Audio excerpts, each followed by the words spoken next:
Morning. Many of you know that I love coffee. I love really good coffee. So a few years ago when my daughter went to Ecuador and my son went to Tanzania, they both brought me back really good coffee. And for many days we enjoyed that coffee, and there was great mourning and gnashing of teeth when we ran out of that good coffee. But I'm also not a coffee snob because I really like coffee, so I'll drink even Speedway coffee. My favorite is the Brazil blend, but they don't have that most of the time. It's got the green lid. So when they don't have that, I usually get the dark roast. And if they don't have that, what I'll do is I'll take the espresso blend, which has the blue lid, and mix that in with the decaf, and that turns out okay. But I love coffee. I also love soccer. But you can't always combine the things that you love. Have you discovered this in life? Like, I can drink coffee while I watch soccer, if I'm watching Liverpool or if I'm watching Liam play. I can drink coffee when I coach soccer, but I can't drink coffee when I play soccer. Partly because you can't run around in the field holding a cup of coffee. But also, if you go out and run around for 45 minutes, and it's hot, and you're sweating, and you come off the field at the end of the half, and you're parched, the last thing you want is a really hot cup of coffee. What you want is an ice-cold water. Because when you're really thirsty, when you really need to be refreshed, there's nothing better than water. Have you ever been parched like that, super thirsty? I know some of you run like 5Ks or 15Ks or half marathons or marathons, and you get to the end of that and you're just dying of thirst. I feel that way when I get to the top of a flight of stairs, but you just want nothing other than good water. So imagine that you're out in the desert and you're on a long walk, and it's hot, and the sun is up, and it's baking down on you, and you really want a drink. And that's where we find Jesus in John chapter 4. John chapter 4, Jesus and his disciples are on a long walk. They've been hiking all morning. It's getting really hot in the desert climate of the Middle East. The sun is up. It's about noon. It's starting to bake them, and they come to a well. And so Jesus says, hey, guys, there's a village right over there. Why don't you head into town, get us some lunch, and I'm going to stay here at the well. And you know this story, right? It's the story of the woman at the well. As Jesus waits there, this woman comes to the well, and the two of them begin this conversation. Jesus says, hey, give me a drink. And she says, it's kind of strange, don't you think, for you, because you're a Jewish man, to be asking me, a Samaritan woman, for a drink. You see, the Jews and the Samaritans hated each other. They didn't get along. In fact, the Jewish people believed that they were better than the Samaritans. And so they never would have spoken to a Samaritan, and certainly a Jewish man never would have spoken to a Samaritan woman. And so she says, it's kind of strange for you to be asking me for a drink. And Jesus says, well, actually, if you knew who I was, you'd be asking me for a drink. And she kind of laughs at him and says, well, how are you going to get me a drink? You don't have a bucket or anything to draw the water up from the well. You can't give me a drink. And watch what Jesus says back to her in John chapter 4, verse 13. Jesus said to her, everyone who drinks of this water will be thirsty again. So he's talking here about physical water and physical thirst. But whoever drinks of the water that I will give him will never be thirsty again. The water that I give him will become in him a spring of water welling up to eternal life. Jesus says, I have something I can give you that's going to change you from the inside out. It's going to make you so you're never thirsty again. Really what Jesus is doing here in this conversation with this woman in this moment is he's revealing his mission. The reason why he came to earth. Because Jesus came to refresh people. Now when I say that word refresh, depending on how old you are, you might have a different idea.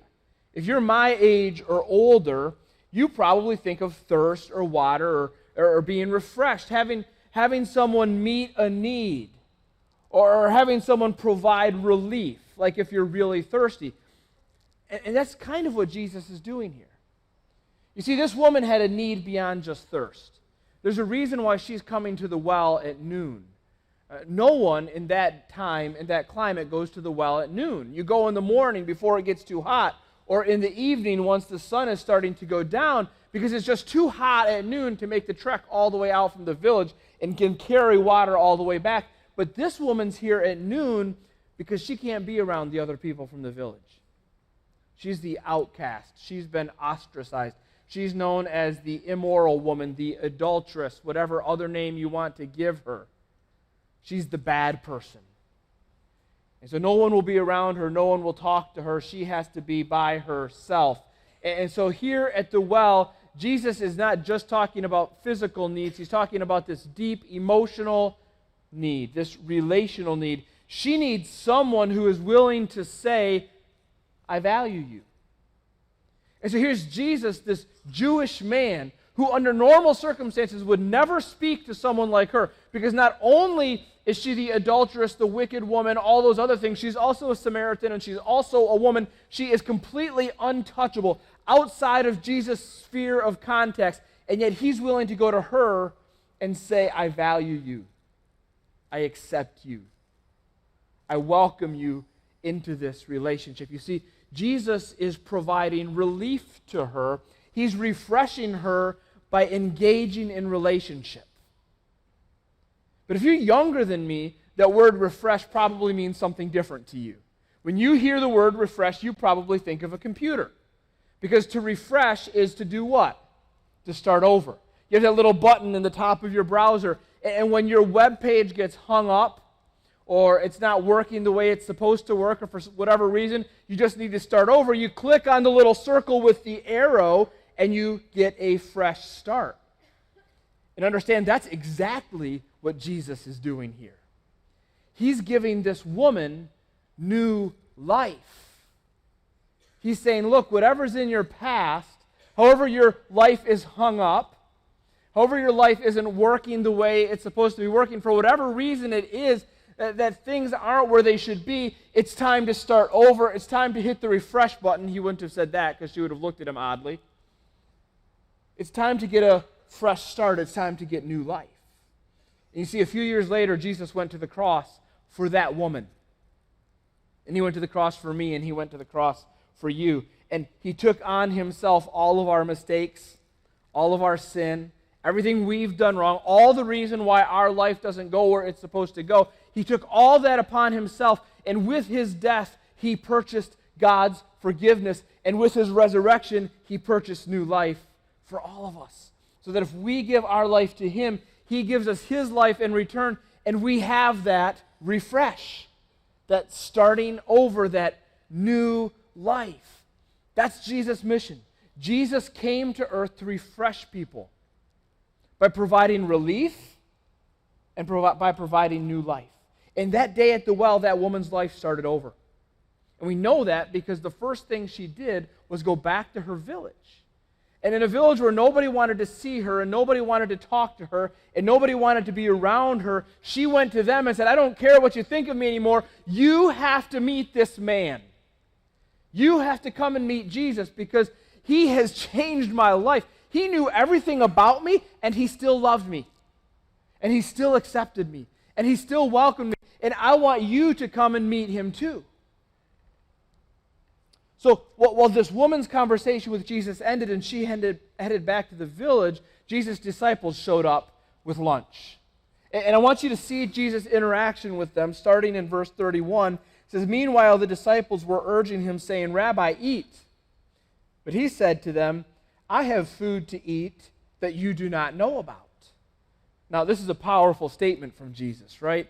He's saying, look, guys, physical needs aren't what life is all about. What you need, what you desire in this life, that's not the big story here. There's more to life than this. So the disciples said to one another, has anyone brought him something to eat? This is classic disciple, right? Jesus makes this powerful, deep statement about eternity, and the disciples are like, oh, did you eat already? So Jesus corrects them, verse 34. Jesus said to them, my food is to do the will of him who sent me and to accomplish his work. Do you not say, there are yet 4 months and then comes the harvest? Look, I tell you, lift up your eyes and see that the fields are white for harvest.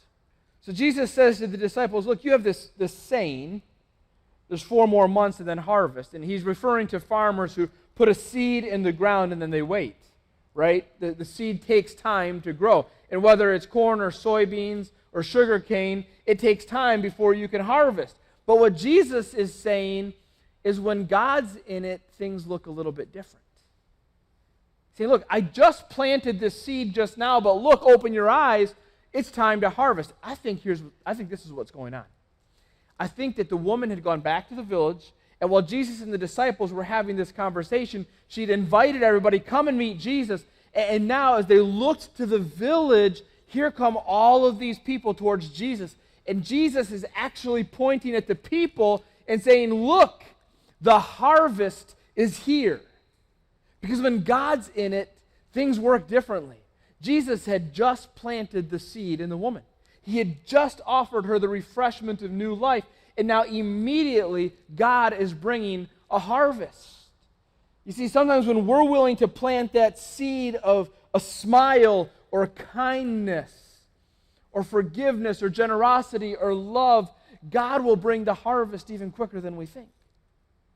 And what Jesus is really doing in this moment is he's commissioning his followers. He's saying to his disciples, I want you to refresh people in the same way that I have refreshed people. And this wasn't just his mission to them, it's his mission to us as well. Jesus wants us to refresh people just as he refreshed people. He refreshed people by providing relief, and he wants us to do the same. He wants us to look around us and look for opportunities to provide relief to people, to meet needs, to see where people are at and to go to them and step into their lives and engage them with his love. In Matthew 25, Jesus was painting a picture of the end times and the final judgment. And in this picture, he said, everyone will be gathered together before the throne, and the king on the throne will say to some of the people, when I was hungry, you fed me. And when I was thirsty, you gave me something to drink.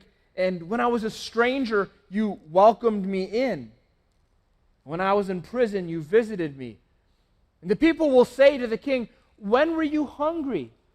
And when were you thirsty? And when did we see you as a stranger? When were you in prison? And the king will say to them, as much as you've done it for the least of these, you've done it for me.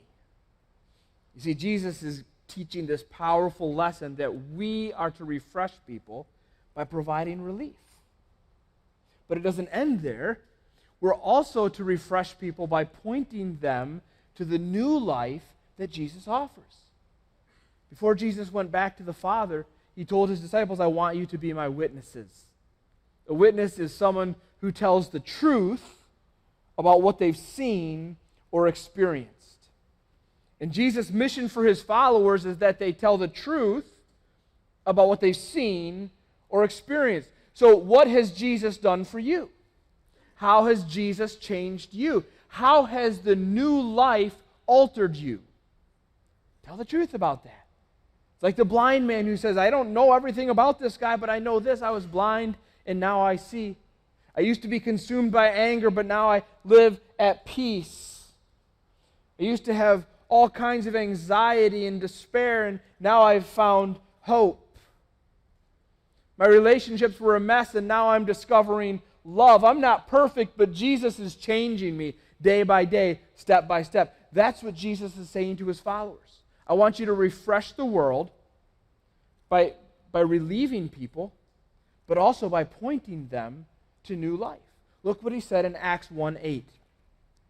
Jesus is just about to go back to the Father, and he says this to his disciples, but you will receive power when the Holy Spirit has come upon you, and you will be my witnesses. You will tell the truth about what you have seen and experienced in Jerusalem and in all Judea and Samaria and to the end of the earth. Now, understand this. The disciples followed Jesus' instructions, right? If you read the book of Acts, it shows you how they took the gospel to Jerusalem, Judea, Samaria, and the ends of the earth. And by the way, we're here today. We are the ends of the earth, right? We're here because the disciples were willing to do that. But the same teaching that was for them is for us. Now, we don't live in Jerusalem, so it looks a little different for us. Let's rephrase it. We are to be Jesus' witnesses to the people we know. That's our Jerusalem. Your friends, your family, your coworkers, the people you know, you are to refresh them. refresh them by providing relief, refresh them by pointing them to Jesus. But it goes beyond that. You're also to provide refreshment to the people who are like you. That's Judea. Jerusalem is a city in Judea, and so Jesus says, I want you to be a refreshing force to the people who are like you, people who live in your cities, your state, your country. And then he says, but also I want you to go to Samaria. What's Samaria? Well, Samaria is the people who aren't like us. Remember the Jewish people and the Samaritans, they hated each other. They were always at odds. They didn't speak to each other. They avoided each other. The Jewish people believed they were better than the Samaritans. And Jesus says, I want you to be my witnesses to the people who aren't like you. So that means the people who aren't from the same place as you. That means the people who don't look like you. That means the people who don't think like you. That means the people who don't vote like you. The people who don't talk like you. The people who aren't like you. Jesus says, I want you to refresh the people who aren't like you. And then he says, you know what? Just refresh everybody. He says, go to the ends of the world. There's no limits on the gospel. There's no limits on new life. There's no limits that God places on us. Says, well, you can't go here or you can't go there. He says, if you are my follower, I want you to refresh people like I refresh people. And that means the people around you, the people who are like you, the people who aren't like you. In fact, just go everywhere and refresh everybody. That's the mission Jesus gave to his disciples at the well. It's the mission he gave to his disciples before he left.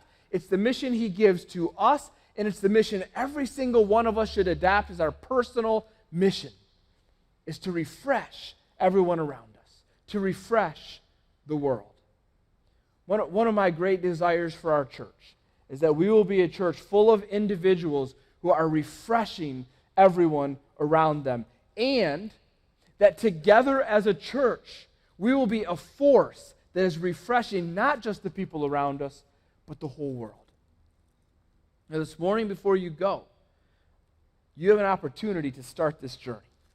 In fact, there's 3 things that you can do this morning before you even leave this building to be a refreshing force. And you can choose to do one or you can choose to do all 3. That's up to you. And I'm going to give them to you really quickly. The first thing you can do is you can buy a pair of shoes. That sounds kind of funny, but if you stop in the lobby, there's a display out there where you can buy a pair of shoes. Shoes can change the life of someone who doesn't have shoes. And when we talk about being a refreshing person who's providing relief to someone on the other side of the world, here you go. Buy a pair of shoes for someone who doesn't have shoes. And these shoes are awesome because they grow with the child. They can grow 4 or 5 sizes. You can play with them in the lobby and see. It's really cool. These shoes grow as the child grows. And by purchasing one pair of shoes, you're changing the life of a child. That's an opportunity for us to refresh someone in another part of the world. Another thing that you can do this morning is just sign up to get information about the Dominican Republic trip. So we're not going until 2020. There's lots of time to figure out whether or not this is the trip for you. But this far out, there's no reason to say no. So just sign up. Go to the table. And by the way, if you stop at the table in the lobby, they've got this cake out there that is amazing. And it will be worth stopping and giving your email address to eat the cake. But if you want to avoid the cake because it's too much of a temptation, just write us a note on your connection card. Let us know, hey, sign me up. I want information about the trip. And even if you decide not to go, at least you'll know how to pray for those who are going. So sign up to get information about the trip. Here's the third thing you can do, and this is more local. This Saturday is the Fall Festival. The cool thing about the Fall Festival is that in one day, for a couple of hours, we have Jerusalem, Judea, and Samaria that all come to our property. And we have an opportunity to refresh them, to give them the love and the kindness and the grace and the mercy and the peace and the hope that God has given us. And if you haven't signed up to be part of the Fall Festival, I hope you'll do that today because it is a great opportunity to refresh your neighbor, to refresh the people who live around us. You can sign up out in the lobby. If you'd rather just use your connection card, there's actually boxes you can check today, and someone will get right in touch with you next week to make sure you can be a part of the Fall Festival. My desire for the gathering is that we are a refreshing place, but that we're not just refreshing each other, we're refreshing our community, we're refreshing our nation, we're refreshing the world. And I hope we can be that. Will you pray with me? Father, you sent Jesus out of your love, and we did nothing to earn that or deserve it. You just simply loved us so much that you sent your only begotten Son. And now that you have refreshed us and given us the opportunity to start over, we want to be people who are refreshing the world around us. Pray that you would give us the energy and the courage and the wisdom and the resources to do that. I thank you for the many ways that's already happening in our community, and I pray that that will continue for years to come. Thank you so much for the great privilege it is to represent you. In your name, amen.